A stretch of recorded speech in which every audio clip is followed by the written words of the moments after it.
Welcome to the Australian Ghost Whisperer. I'm James Jennings here with Caterina Legato. Hi James, Hey. Nice to be back. It is always good. It's always good. Thank you for joining us, everybody. We're so excited to connect with you all again. We are. And we've got a really great topic today. So everyone who, well, I say everyone, I shouldn't be so presumptuous. I think most people who have an interest in the paranormal have an interest in ghost tours or have probably wanted to go on a ghost tour. Maybe you've been on a ghost tour.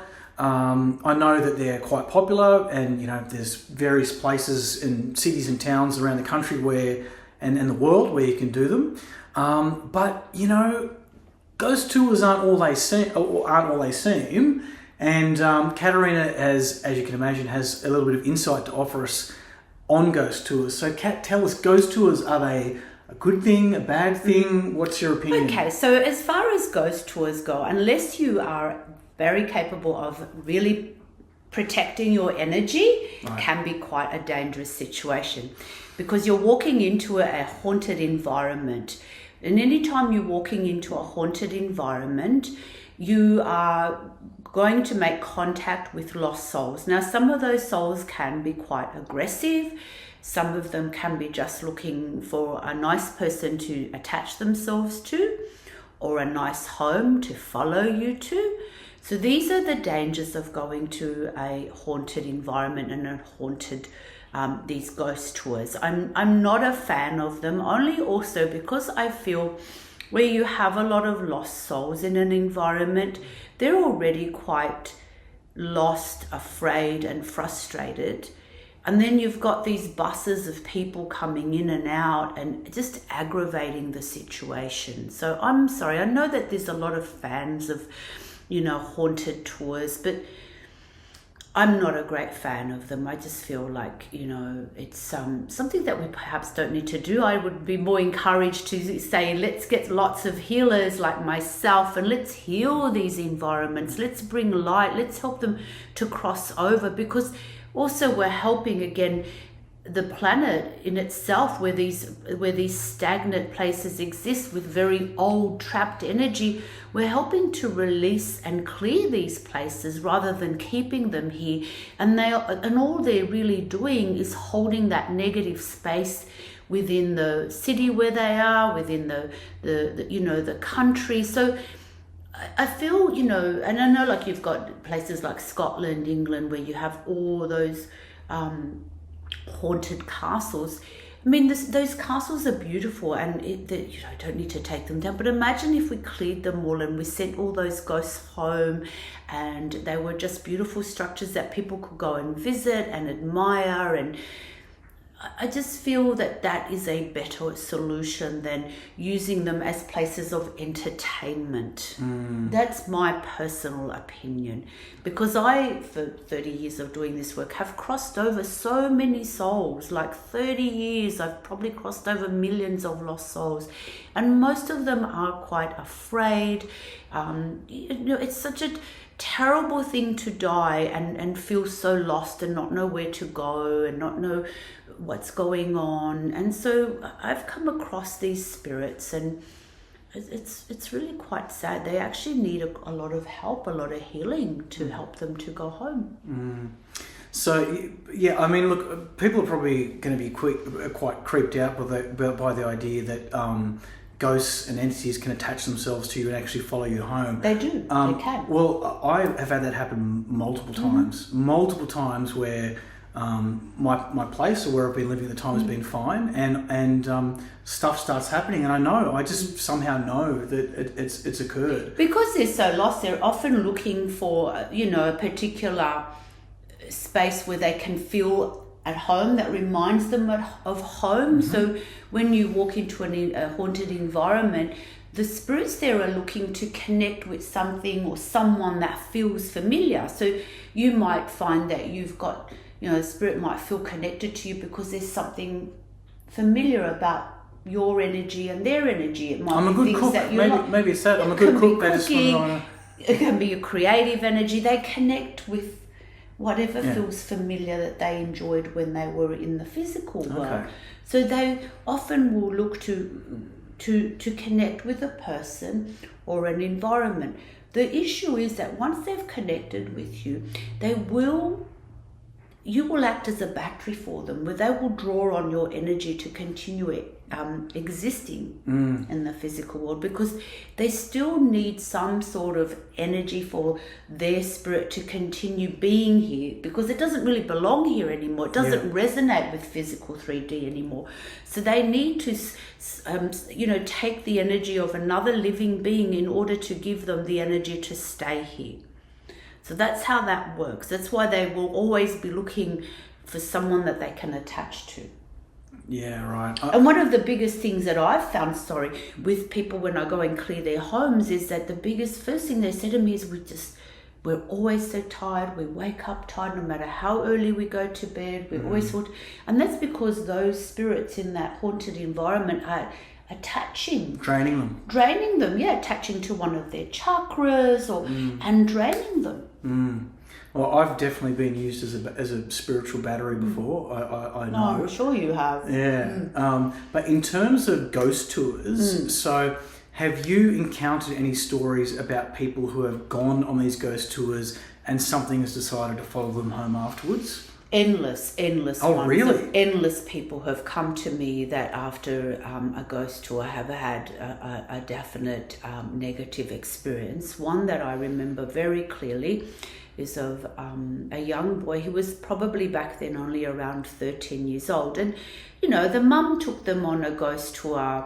I can't quite remember. I know it was in Sydney, but honestly, because it was so long ago, I can't remember exactly where. But she took them thinking it was fun, innocent thing. And it is, look, most people don't understand the supernatural. So they're just going to see it as a fun thing because that's what's advertised anyway. After this ghost tour, her son began to change. He began to become very withdrawn, very depressed, quite anxious. And so this went on for quite a while. The mother tried to kind of connect with the son, what's wrong, and he just was withdrawn. She took him to doctors, she took him to counselors, and no one could really make sense of the change that had happened with this young 13-year-old happy young man that he was before the ghost tour. Anyway, cutting a long story short, she had him booked into a psychiatrist, and this mother was quite an intuitive woman. So just before taking him to the psychiatrist, I don't know how, where or why, she heard about me. She made an appointment and she brought her son as a last resort to me. So as soon as they walked into my healing room, I saw this, the spirit of an older man attached to her son. Now, he was quite a cranky, kind of aggressive, not such a nice person. I don't feel he was when he was in physical reality, nor was it you take that with you. And so I could feel that he was really attached to this young boy and was actually trying to move into his body. So what was happening is he was connected, because he was quite a strong spirit, and he was trying to push the young boy's spirit out so that he could take full possession of that body. So and evil. And buy himself a whole brand new life in a 13-year-old's body. My God. But this is true. This goes on all the time.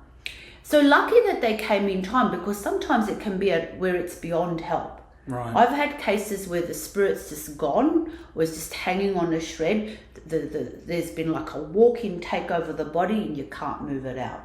It's too dangerous. So it's like someone like squatting in a house and it's too hard to get him out. That's right. What happens to, like, what would have happened to that boy's soul? Like, where does it go? Well, it can sometimes be just still hanging, like following the body. Oh, okay. Or it can completely detach and return back to spirit. Really? And so it's almost like dying. Yes, this happens quite a lot. Yeah, where people say, this person's just changed overnight, like they're not the same person. It's because they've probably had a walk-in, or some spirits push their original spirit out. And so the personality of that lost spirit, the lost soul that has pushed in, will come through the vehicle of the person that they've possessed and taken over. So for example, like, because this man was quite a withdrawn, cranky, angry man, the boy unknowingly started to take on the traits of this older man. So therefore he became withdrawn and depressed, and he felt isolated. So I laid him on my bed, and I was able to draw the spirit of this old man out of the young boy's body. And then I was able to obviously balance out the young boy's spirit back into his body and kind of really connect him up to his chakras again. And I gave him a lovely healing. And he just jumped off the bed and went, oh, wow. It was like he was then back again. Wow. It's this instant miracle. That is incredible. Yeah, exactly. But you have to really know what you're doing. Like, I've got 30 years of experience. So it's probably, if you're a new healer or something like that, I wouldn't suggest you try that until you really know what you're doing, because you've got to really know how to contain the energy. So then I was able to obviously cross this old man off into the spirit world where he belonged. He wasn't happy about it, but bad luck. That's my attitude. I don't care. They kind of look at me now and go, we're not going. And I'm like, no, yeah, you are. Like, I don't care. It's like, like 30 years of doing this work, it's like, no, ping off. You know, if they're going to be nasty to me, then I'm just going to be like, I don't care, you're going. So that was something that, was quite amazing. But I've also had lots of people who've come through, who've attended ghost tours, or and then all of a sudden found themselves being haunted through the night with footsteps and there's spirits in my home. And that's because they've visited or gone to too many ghost tours. So if you're going to go, I really suggest that you make sure that you put a force field of protection around yourself, using the color gold. Like, close down all your chakras, pull your energy in close to your body, and really feel that force field of protection around you before you go. And then whilst you're there, reinforce the force field around you, so that you're not bringing anything home. The minute you get home, I would highly suggest you get into a salt bath, because salt's very purifying and cleansing. And I think that's probably, you have to stay aware. I mean, the funny thing is with those ghost tours, I guess everyone does it because they want to go, are ghosts real? Are they real? Ghosts are real. Well, yes. They're absolutely real. Oh, yeah, they very much so are real. But yeah, the funny thing is, I think most people are like, oh, I need the experience. And then once something happens, they're like, oh my God, this is the most terrifying thing in the world. And it's just like, be careful what you wish for, right? Yeah, be careful what you wish for. You know what happened to me, and look, was only happened to me about maybe 8 years ago, and this is me. I was quite ashamed of myself, really. So I went to a little place in the mountains where they sell all these antique tea sets and teapots, and so there I was. I forgot about my protection, and I thought, he's always got the most fascinating. And usually I go there, I'm always, protected up. But this day I just went in there and I just, forgot all about it. So I'm visiting, and I could start feeling all the spirits around me. It's quite haunted. And I'm like, nah, you just stay away from me. Anyway, so I forgot all about it, left, got on with my day. And that night when I fell into a deep sleep, I was awoken by this really tall man. And he was just standing at my bed looking at me. And I screamed my head off, because first I thought, is this a physical person who's broken in? Right. So he looked very real. He looked so physical. And then I realized it was in spirit. So and then I remembered I'd visited the haunted tea shop. So I jumped out of bed, and I'm like, shame on me, you forgot your protection. And I had to literally get up and start, helping him to cross over. But the fright. Oh, yeah. I just I was in this deep sleep, and then I just felt like this presence, I just could feel somebody was watching me. And I opened my eyes, and it's like, I thought it was someone had broken in. Did he try and communicate with you? No, he was just standing there. Look, he was like hands crossed. He was just standing there, like looking at me. So weird. It was really weird, but So he creepy. was so real. Like Yeah. some spirits can be still quite tangible. So he may Right. have just died, but to me it looked like a real physical person, Yeah. and I thought someone's broken in. Yeah. Back then, my partner was working till late, so I was in the house all alone. Oh, no. And I was really scared. So yeah, this is really goes on. Yeah. I mean, did he want to go? Was he happy to he cross seemed over? to be quite, probably after listening to all my screaming I did, I think he was He's like, quite "Oh, happy. okay." He's thinking, I'm not hanging around with this woman, she's going to drive me mad. So he was quite happy to go home.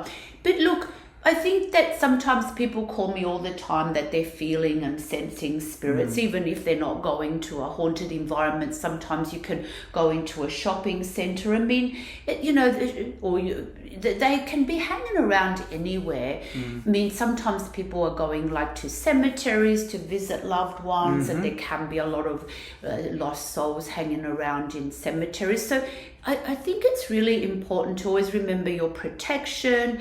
And if you do feel or sense that there's a spirit around you, you can, just sense, connect with your own light and place love and light around them if you feel they're not going to attack you and you don't feel afraid.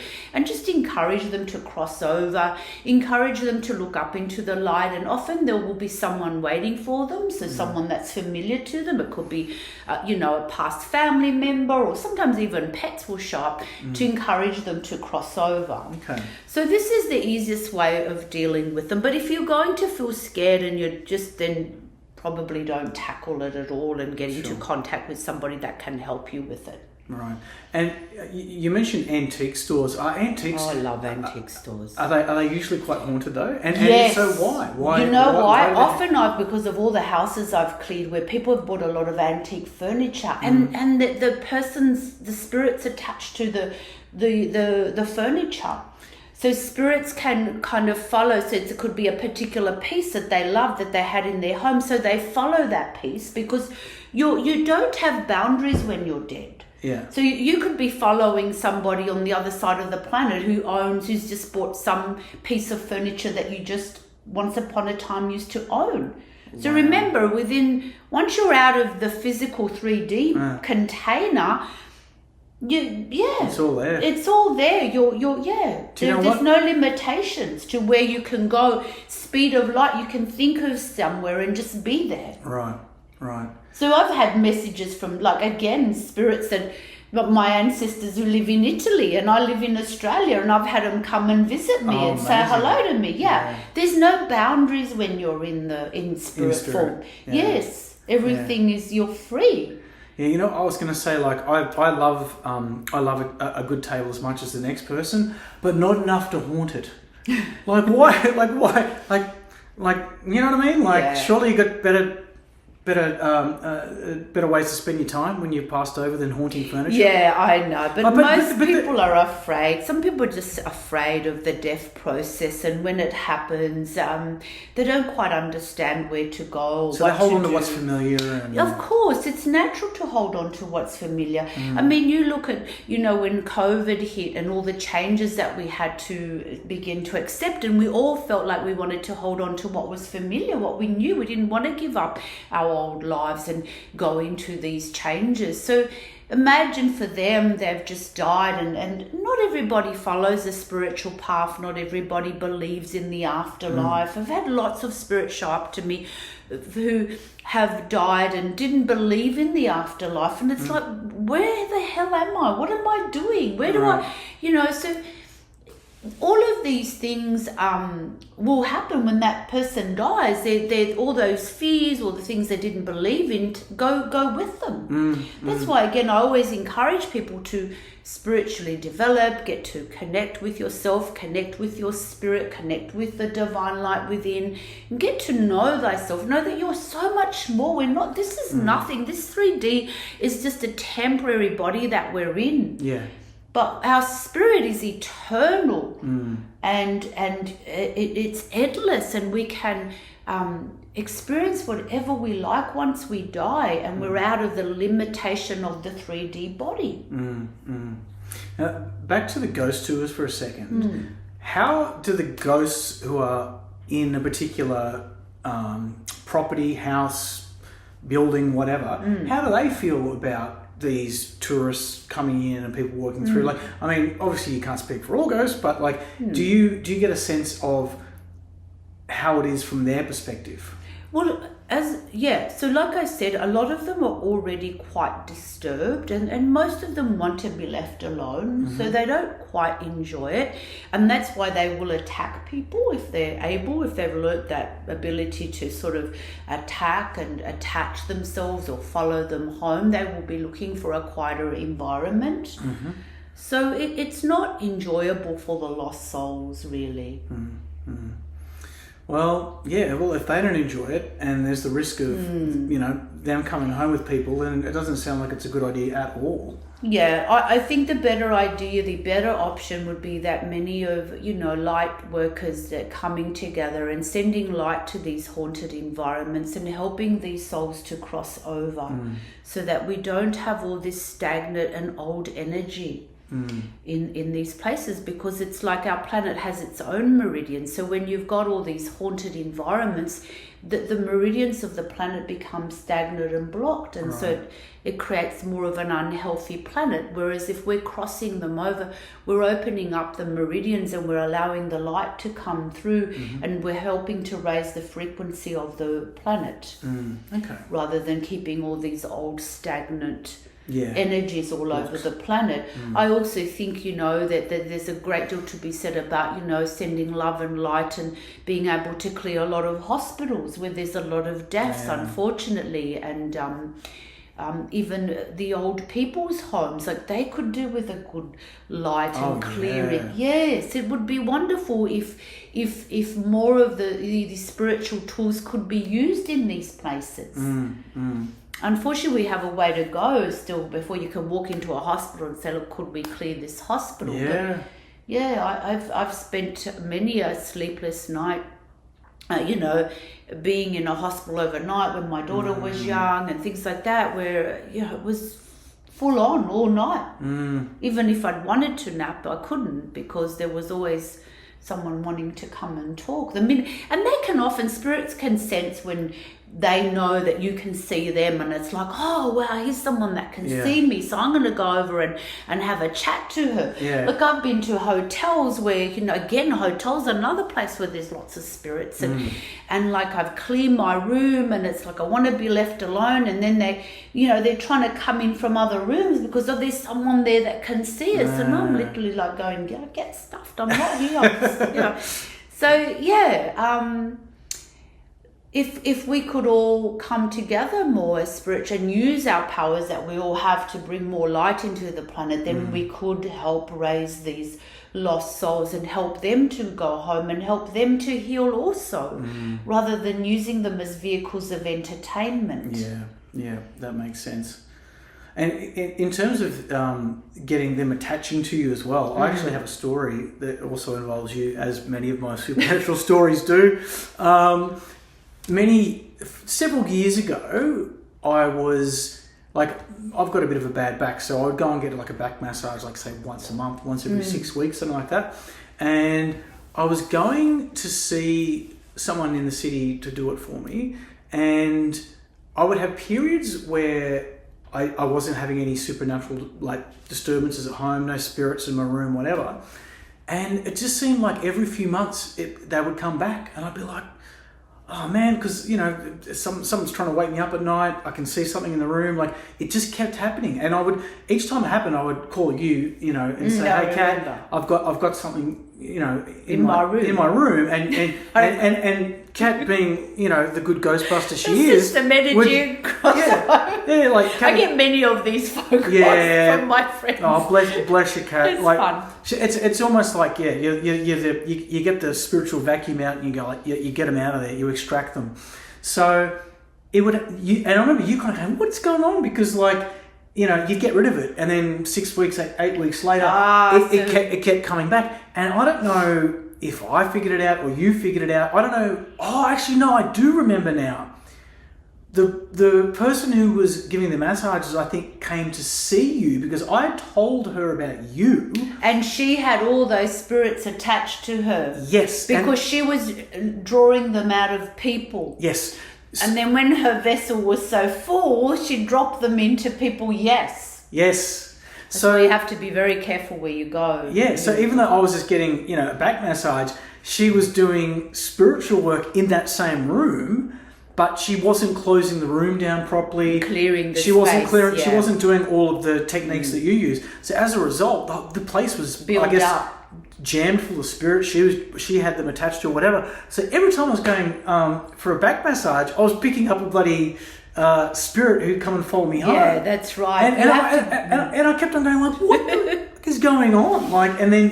We finally cracked it because she came to see you and you went, oh yeah, no, don't go there because and the penny dropped and I realised that's right. It's really important because people can be carrying the spirits with them. So if they're giving you a nice massage, then here, take a few home with you. I mean, it was a good business plan on her behalf because you go get your massage and you relax. And then you pick up a spirit, and then you don't relax for the next 8 weeks because you don't get any sleep. So then you want to go back have another massage because you're thinking, I don't know what happened. I haven't had one night's peace. What a business plan!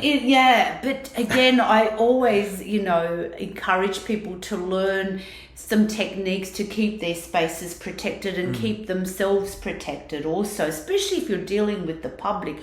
Because you're taking on people's energies constantly, and if you don't know how to clear yourself and protect yourself, then you're going to start having this huge accumulation of energy.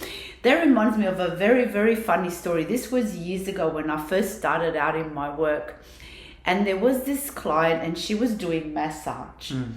Anyway, and she'd always call me because she'd always have some spirits running through her place and blah, and in the end I just got fed up. I said, look, you need to learn, you need to take responsibility for yourself, and you need to learn, and I'm happy to teach you or whatever. Anyway, and she didn't do any of those things. I said, well, I'm sorry, I'm not here to be your spirit vacuum cleaner. So she rings me this one day and she said, I'm going to come and if you could book in for you to teach me. I go, okay, what happened? So one night she's doing a massage on a woman. Now the woman's laying there in her undies. Yeah. And all of a sudden they both felt this spirit walk into the room. They got so scared that they both started screaming and ran out the building. This woman with a towel around her and the massage therapist that ran out screaming. And they were too scared. The other poor woman with was having the massage was too scared to go back in there to get her clothes. Oh my God. So someone had to come off the streets, go get her clothes. She put them on in the... And I'm like, oh my God, can you imagine? Oh man. Oh. It's so bad. The stuff that goes on is really, really bad. Yeah. And I find this also with a lot of people running all these spiritual courses. They never teach grounding, or they never teach closing your chakras down, using protection. It's so convoluted what goes on out there. It just really does my head in. I've had people come and see me who've been to courses and things, and the same thing, the person who's running the course is connected up to all these spirits and lost souls and getting messages from dark entities because they haven't done the spiritual work to heal themselves, and then they're trying to make money by trying to teach and run courses. And these innocent people that end up at these, at the door of these people's courses, end up in a terrible state. And I've had lots of those people come and say, look, after this course, I've been a mess, and their energies are all messed up and they're out of alignment. And so it's really, really, it's really important to find out where you're going, find out the history of the person who's running the courses, make sure that they really know what they're doing, because it can be so dangerous. Yeah, it's sounds like it. Yeah. Now, I remember one of the first times I saw you and you did sort of like healing work on me. I think you must have unblocked my chakras, and I just had like this electric energy in me. It's like my body was almost moving like I was almost like doing breakdancing. Like I had and I was trying to drive home, and I was like, oh my God, what's going on? It was really quite bizarre, but what happened is I think you'd completely opened me up, and I was walking around just going, wow, this is amazing. And I think in that particular instance, you hadn't told me how to shut down. And I think I called you up and I was like, Kat, all these things are happening. I would have shut you down anyway. You did. But I think, you did shut me down. But then you kept opening I kept opening myself up, and you were like, well, you're closing yourself down. I was like, I don't know how to do that. And then you showed me, and I've done that ever since. Every time I know I need to protect myself, I do that. Because it's quite easy to open up. Even just sitting down and reading a spiritual book, you get really into the spiritual book, and you can start to sort of feel your energy expanding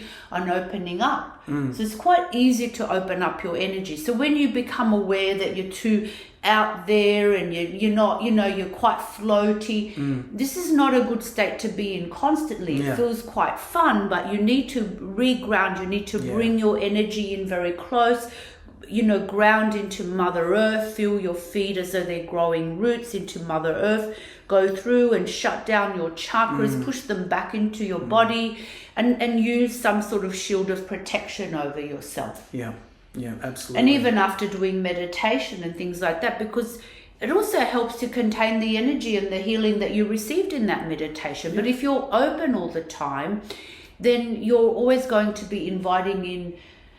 You're like a sponge, inviting in and absorbing energies from the external environment that you're in. Yeah, no one wants to do that. And so many people do this though, you know. Oh, yeah. Or even you get people that, sitting around and they're like, I'm getting a psychic message in the middle of some busy coffee shop. And No. You once you open yourself up within an environment, then whatever's there, you've got a good chance that you will catch it, just like you could catch a cold.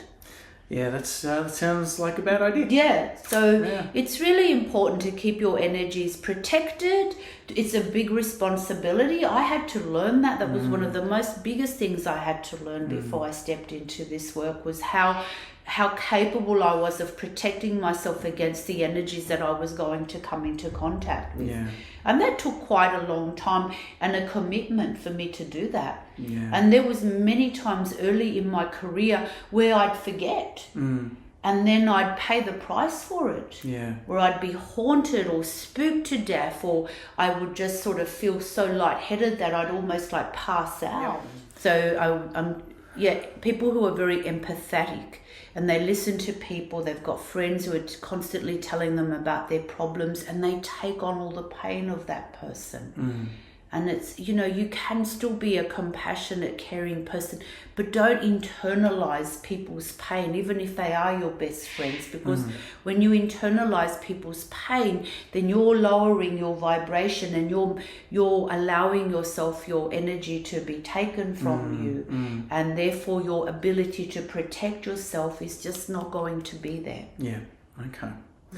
Well, circling back to our main topic for today, which is ghost stories. All around, but that's all right. It was all interconnected. It is interconnected, yeah. But back to the topic of ghost stories. So what are we saying? We're saying a big thumbs down? Thumbs down? Let's all opt to heal these places rather than use them as entertainment venues. That's what I opt for. Yeah. And I think many of you would agree with that. Yeah, I think that's the most compassionate choice. Yeah, let's use compassion. Okay, well, that's the end of it for this week. Thanks for tuning in. Lots of love to you all. Have a blessed day, and please subscribe to keep our channel going. Thank you so much. Indeed. Thanks, everyone. Bye-bye. Bye-bye.